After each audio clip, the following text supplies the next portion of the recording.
pants that I wanted to hem. They're very good quality, they're stretchy, and they're just really long. So I put them on and I measured where I wanted them to fall, and I had my heels on. In the backs of the pants, what I did was I just rolled them up twice. These, you know, here's the seam that's already, or the hem that's already on them. So I rolled them up twice and then tried them, and I was like, that seems pretty good. And so then I measured with my seam gauge what this amount was of the original hem, this amount here, and it was 4 millimeters. So I put, you know, I figured, okay, that's 4 millimeters. So I rolled it twice, so then I probably wanted 8 millimeters. So then I put this on 8 millimeters, and then I just, the first thing I did though was I did it on the sides. So I did 8 millimeters on the sides. The sides are usually longer on a hem, it seems, because otherwise it looks kind of funny. And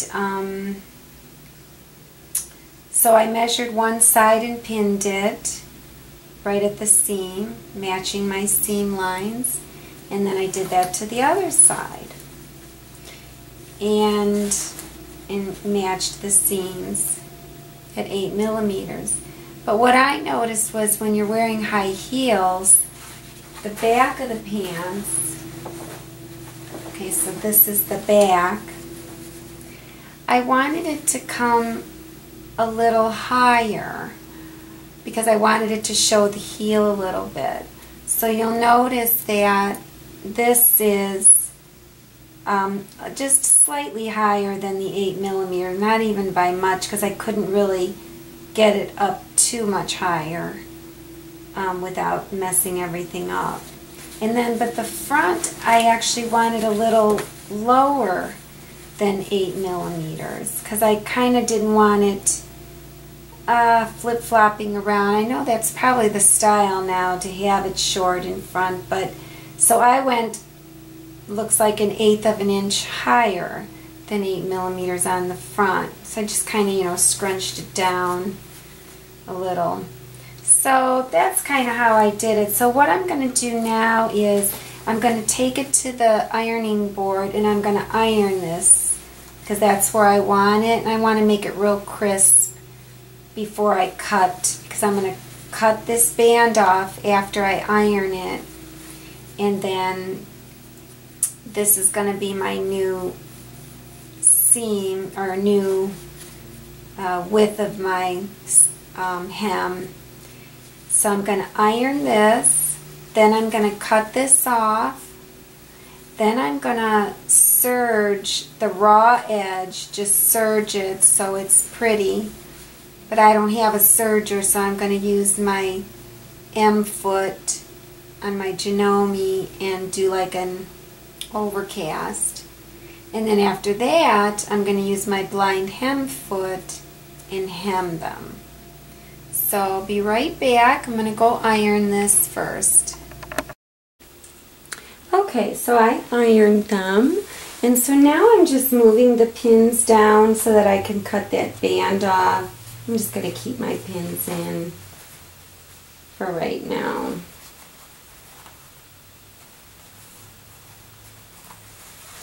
So I'm just going to use the edge of the existing band to cut it. I like to use shorter scissors when I'm cutting. So then I'll just cut this off. And it doesn't have to be perfect because I already have my hem figured out.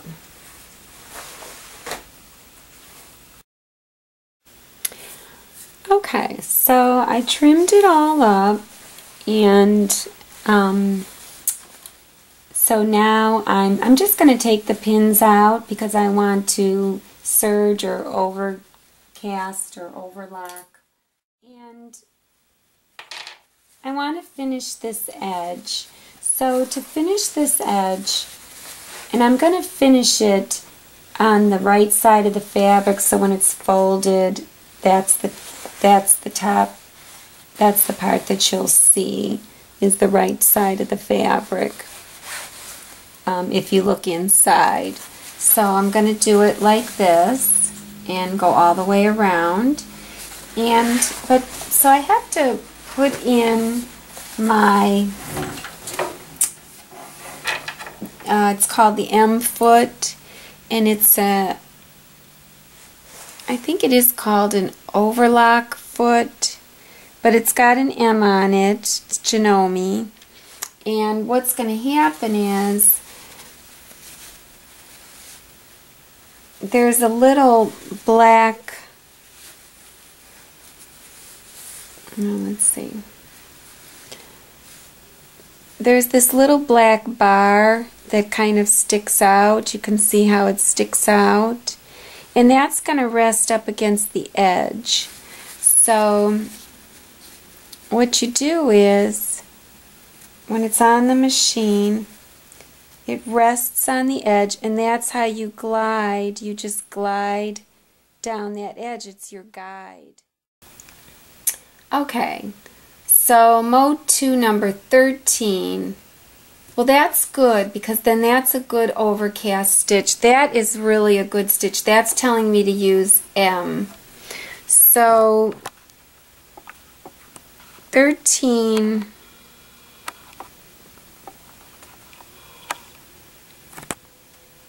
is this one here. So it's similar. Instead of that, it's got the stitches up there at the top. So that'll be a good one to use. And on my daughter's machine, that's stitch number 11. So on this machine, it's stitch number 13. So, and it's telling me to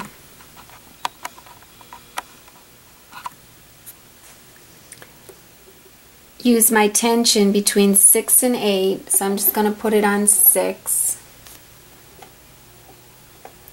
And it's set at a stitch width of 7 millimeters and a stitch length of 2.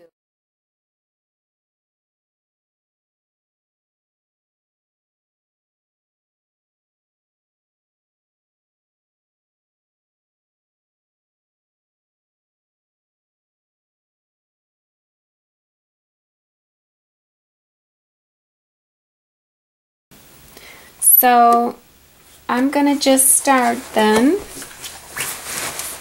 and this will overcast it and give us a nice clean edge. So I have my everything off, so I'm using the arm because it's just like a sleeve. I really can't see well with these glasses though, but that's okay. The machine does all the work. It's kind of tangled up. And I have it on slow.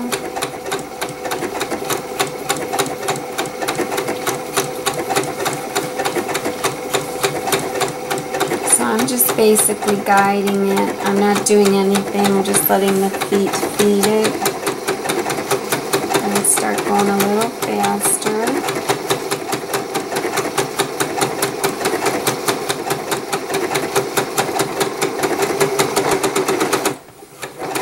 Increasing the speed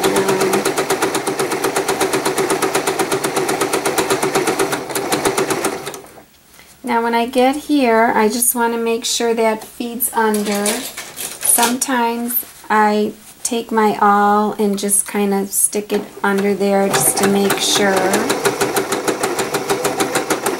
And see, it's not. So I always start it with the needle down, so that, you know, when I stop it, the needle's down. So I'm going to lift that up, push that under, and continue.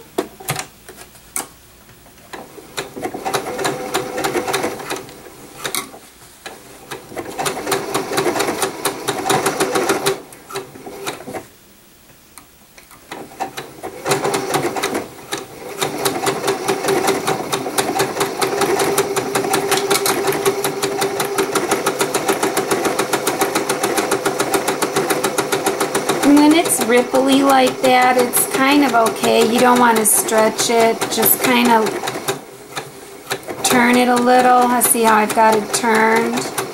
Then it'll feed straight in. That's just because it's stretched fabric and it's already been used. These were hand-me-downs.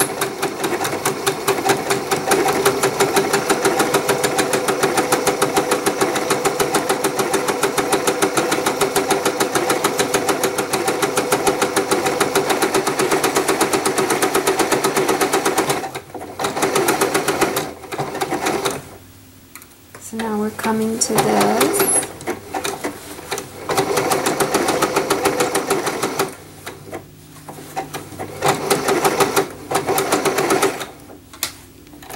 I just want to make sure it's going to feed okay.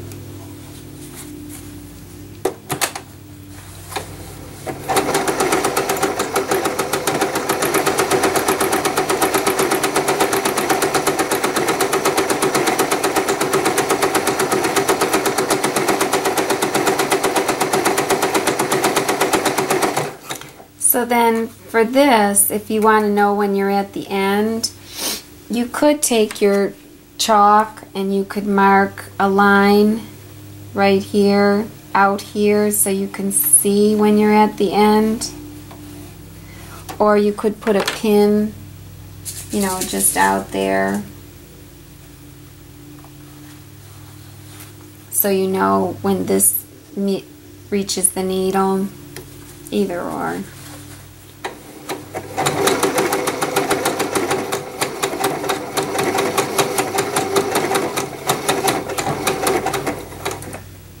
So now it did reach it. So I'm going to wait for it to go on the fabric, and I'm going to hit reverse because then it'll end the stitch for me.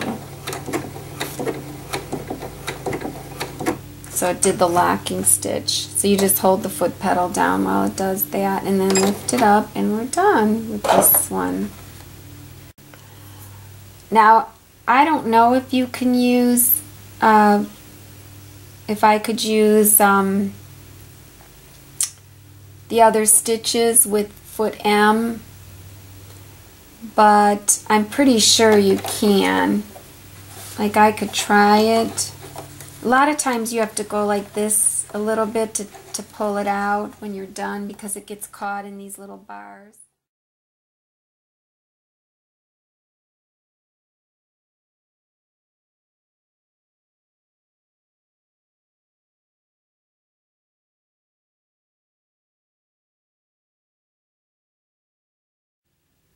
So, okay. So foot C only has 2 little bars. So you could see that that jumps over 5 millimeters by default, whereas foot M jumps over 7 millimeters because it had the 3 bars. So let's just... So both foots are good, just for different reasons, or different stitches.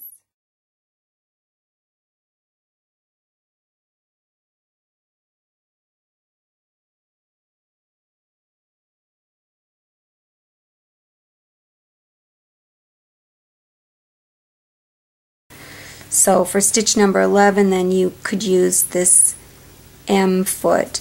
Now, if you don't have either one of these foots, you can use the regular foot. It's just that these little bars and the little guides just make everything so much easier. So it would be good to get one of these feet and use one of those overlock stitches. Okay, so we've done that. So now we're going to actually do the blind hem, and this is the blind hem foot, or it's foot G, and it's also called the stitch in the ditch foot.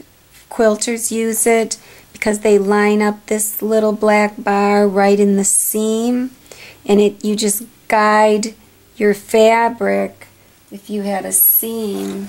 I don't know if any of these have a seam, but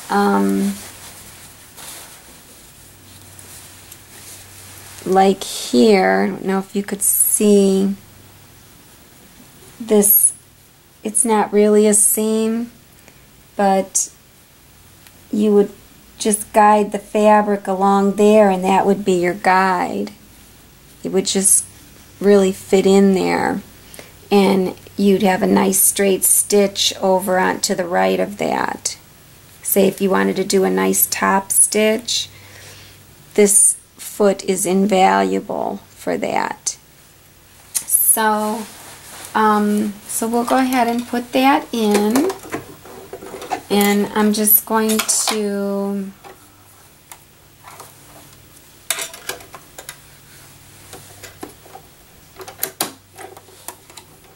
okay.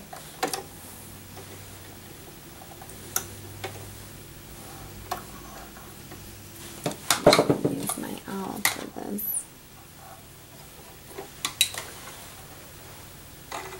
Got a lot of thread out there. Okay. So what I have to do now, so here's the overlock that we did. It's really nice, and it just made a really nice raw edge. So we're going to fold that back to where it was.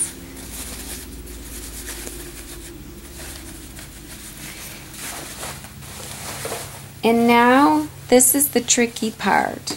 So you're looking at your hem, and this is the wrong side. You know, your pants are inside out, the hem is turned, and I probably should put the pins back in just to make sure.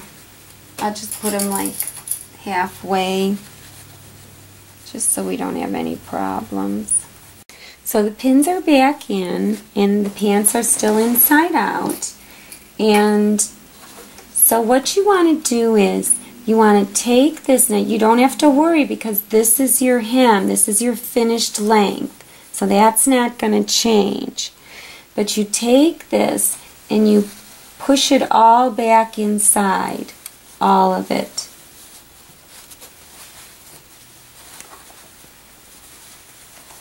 So that now the only thing that's sticking out, let me zoom in a little, is your overlock stitches. And what you want to do is now you want to go around and pin. Some people don't even do that. They just stick it in there the way it is. And I use it, see, I could have it like this and have these sticking out a lot.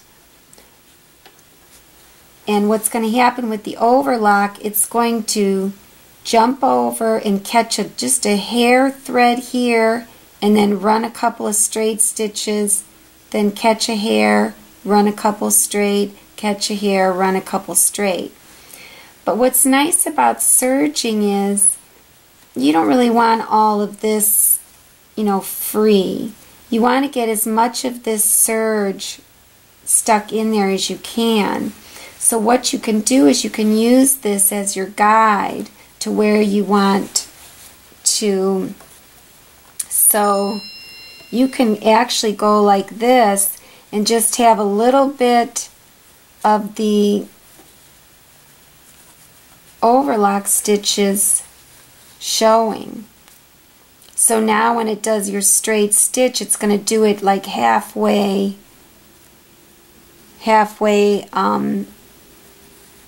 between this 7 millimeters. So it'll be 3.5 millimeters right dead in the center. Or you could just, you know, bring it out a little more and use this line as your guide.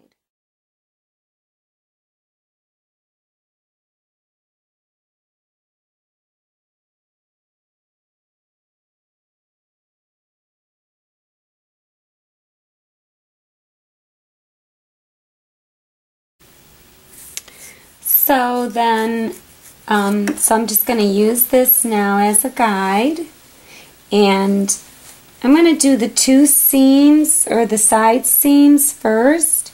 So I did the one side seam, and then the other side seam. And then, since this is stretch material and these are used and this is a little wavy, I have to stretch it just a little bit. I hate to do that, but I have to find where I'm going to work in some of these ripples. So I didn't really put that much stretch on it. So I pin in the center.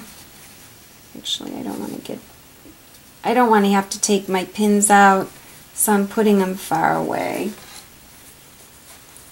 And then here, so you do have to worry about working in some of these gathers, and when it's stitching I am going to have to pull it ever so slightly just to make sure I don't have any ripples.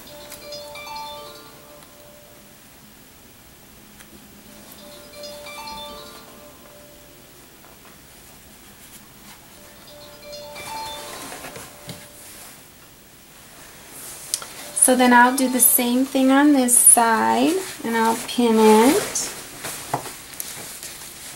I'll just pause this. Okay, it's all pinned and we're ready to go. And here's my little black bar, and I'm just going to rest the fold right against there. I have everything set on my machine.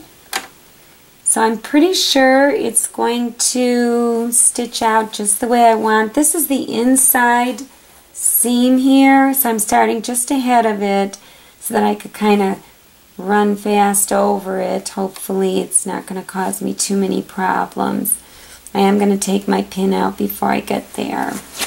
So I'm just going to start it and see where it goes. And it's on slow. So it's going good. It's going to sew my straight line just in front of, almost in the center, and it looks like it is picking up the thread. Just see, I could take this needle and move it more to the left so it picks up more of this, but it won't be as blind. This little hair of fabric that the needle is picking up when it juts to the left is so small right now. So we're going to go ahead. It's doing its locking, so it's straight stitching, then it's going over, straight and over, straight. Oh wait, I forgot. Oop, and I forgot to put my needle down. I wanted to glide over this quickly, so I'm going to pull the back a little bit as I try and glide over this hump.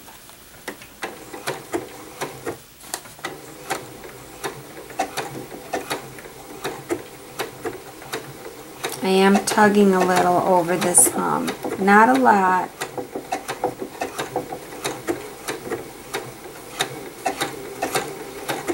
Just wanted to make sure I can get over that, and we're in the clear. So I'm speeding it up now. I wasn't going to take out the pins, but now I want to. So I'm barely putting any pressure at all on this.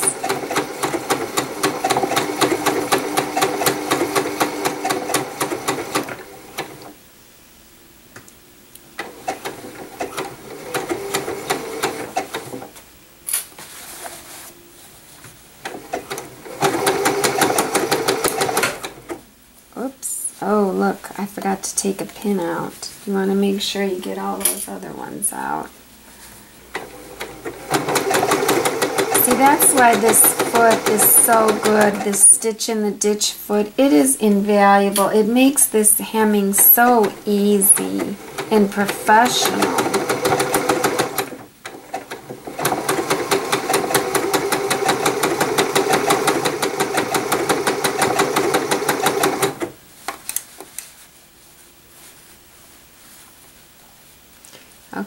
now here comes another doozy. So we gotta kind of whip over this. Oh, and look, good thing I stopped because I have another pin I forgot to take out. That would be awful. Okay, so I'm gonna kind of keep my finger on that. It's probably fine. These Janomes are workhorses. It's not going to have any problem. Got to keep it in the bar though. Okay.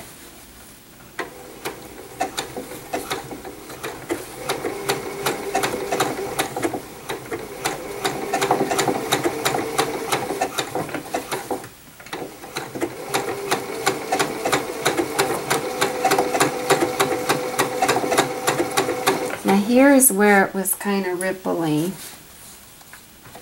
So I am giving it, I'm pulling just a hair.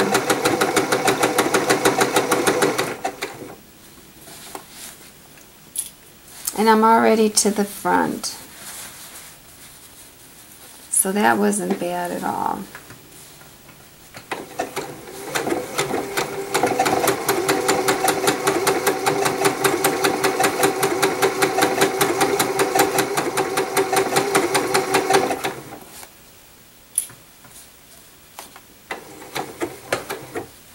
And I'm going to go ahead and mark this. It's where I'm stopping.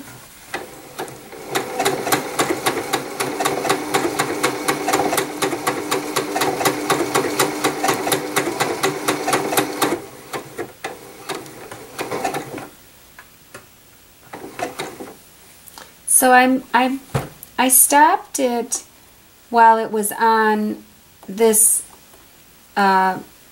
overlock part to the right, because you don't want it to do your locking stitch on the blind hem part.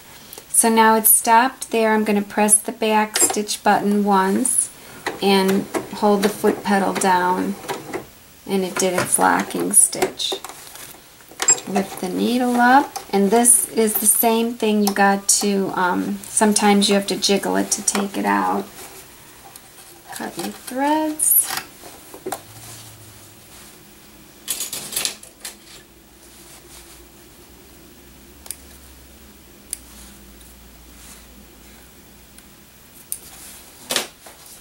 So there you can see.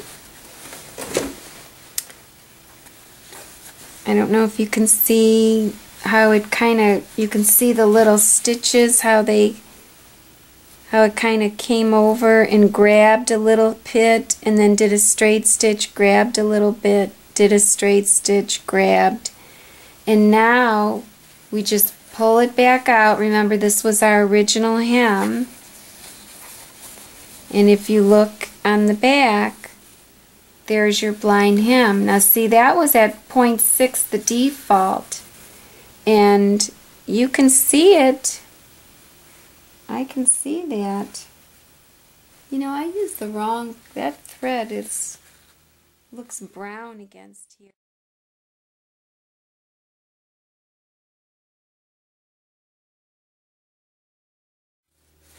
So then you'll want to just go and iron this hem all the way around. I don't know why it looks so beige on, well, yeah, because when you put it on the pant, that's what I should have done. You always want to lay it across the pant leg, and it looks completely brown on there. Oh well, at least you could see it. So I'll just do that one again. Okay, so I went ahead and I ripped out that thread that didn't match, and I put the black in because I'm not going to find anything dark gray for right now. And I don't know if you can see, but I ironed it, and the black, you can barely see, there you can see the little black stitches. And the other thing that I did was on this screen here,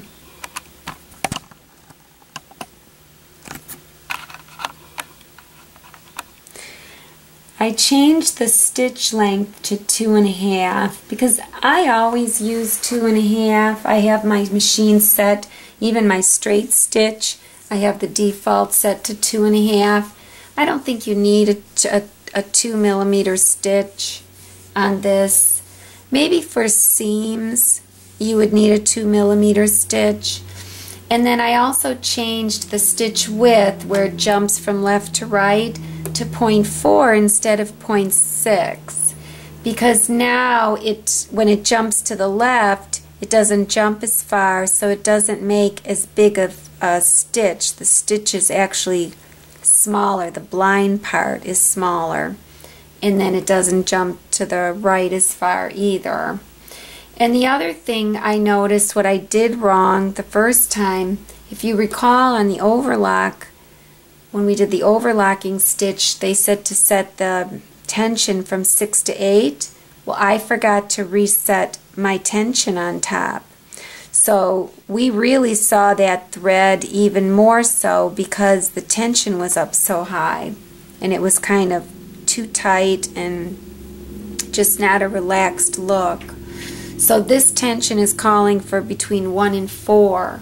So when I redid this, I actually did it on 2, but then I saw that 2, I felt 2 was a little loose, so I moved it up to 3.5, and I think that'll be a good tension. And generally, the thicker the material, like especially with embroidery in that, when the material is so thick, and this is kind of thick and cushiony, you do need a little bit more tension.